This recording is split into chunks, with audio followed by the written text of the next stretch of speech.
Thank you, Mr. Speaker, and I want to thank the gentleman, Mr. Smith, for his leadership in this effort for so many decades.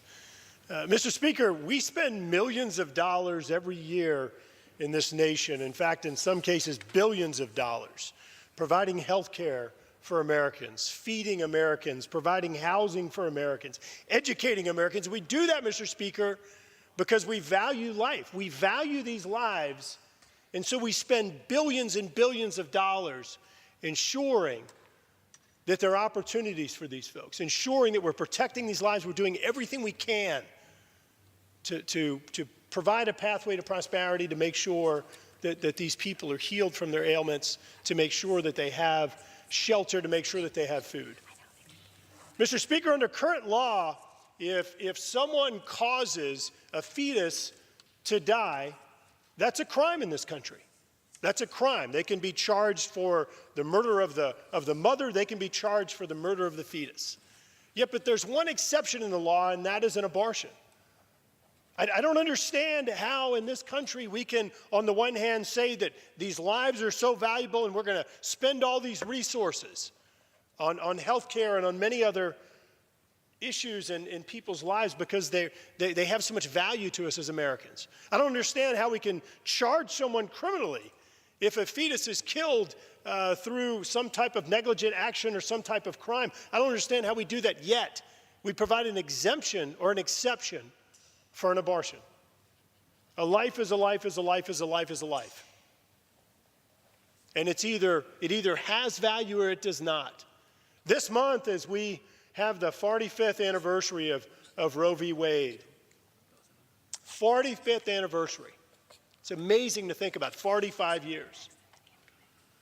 I think it's important that we reflect upon all of those constituents that we have all met, all of those Americans that are the product of a changed mind. The people, the constituents that I've met who have told me that their mother, their father changed their mind in telling me about their lives and the contributions they've made to our community, the contributions they've made to this nation. All lives have value. This Congress, we've passed pain-capable unborn Child Protection Act. We've passed the Conscious Protection Act, and as other members have noted this week, we're going to be voting on the Born Alive Abortion Survivors Protection Act, which ensures that if a child survives an abortion, that awful situation, that they would be given appropriate medical care to ensure that they have an opportunity at life, to ensure that they have a chance, because lives have value.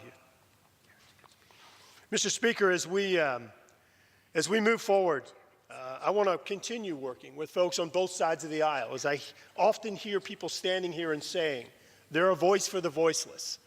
They're a voice for those that are vulnerable populations. This is a vulnerable population. This is a voiceless life that we need to be representing, we need to be fighting for. I'm going to continue working with folks from both sides of the aisle to protect and to promote life, the unborn, the born, because our nation's most vital resource isn't found in our economy, in our environment, in our jobs. It's found in our people. And I think so many other policies that we pursue here in this Congress respect that and represent that. And this is the one anomaly that we need to continue to fight for, continue to fix, because a life has value. And we need to continue fighting for the most vulnerable in our society so they have the opportunity to have the same experiences that other Americans. With that, I yield back.